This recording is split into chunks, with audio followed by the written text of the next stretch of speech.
5 பெற்றால் அரசனும் ஆண்டியாவான் அப்படின்னு ஒரு பழமொழி உண்டு. இது என்னுடைய அடிப்படையில் சொல்லியிருக்காங்க அப்படின்னா, ஒரு குடும்பத்தில் 5 பெண்கள் பிறந்துட்டா அவங்கள படிக்க வச்சு, பிறகு வேலை வாங்கி கொடுத்து, பிறகு அவங்களுக்கு திருமணம் செய்து கொடுத்து, அவங்களுக்கு சீர்சனத்தை செஞ்சு முடிக்கிறதுக்குள்ளே பெற்ற தந்தைக்கு பெரிய பணக்காரனாக இருந்தாலும் அவன் ஆண்டி ஆவான் அப்படின்னு ஒரு அர்த்தத்தில் சொல்லி வச்சாங்க.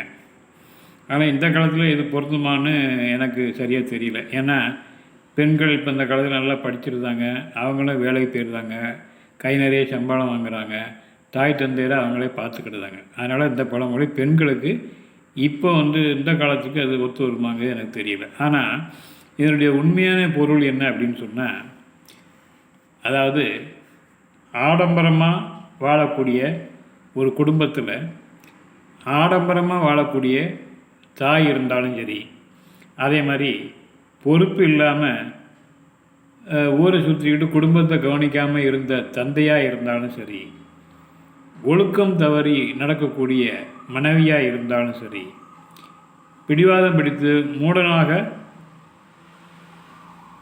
சொன்னதை கேட்காம அவங்க இஷ்டத்துக்கு தான் தோன்றித்தனமாக நடக்கக்கூடிய குழந்தைகள் பிறந்தாலும் சரி, இந்த மாதிரி ஒரு குடும்பத்தில் இந்த மாதிரி ஆடம்பரமாக வாழும் மனைவி, 2 பொறுப்பு இல்லாத தந்தை, 3 ஒழுக்கம் தவறும் மனைவி, 4 துரோகம் செய்யும் சகோதரர்கள், உடன் பிறந்தவர்கள், அதே போல் 5 பிடிவாத குணம் பிடித்த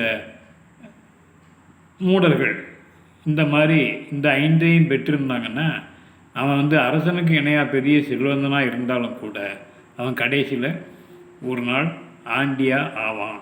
அப்படிங்கிறது தான் உண்மையான அர்த்தம். நன்றி, வணக்கம்.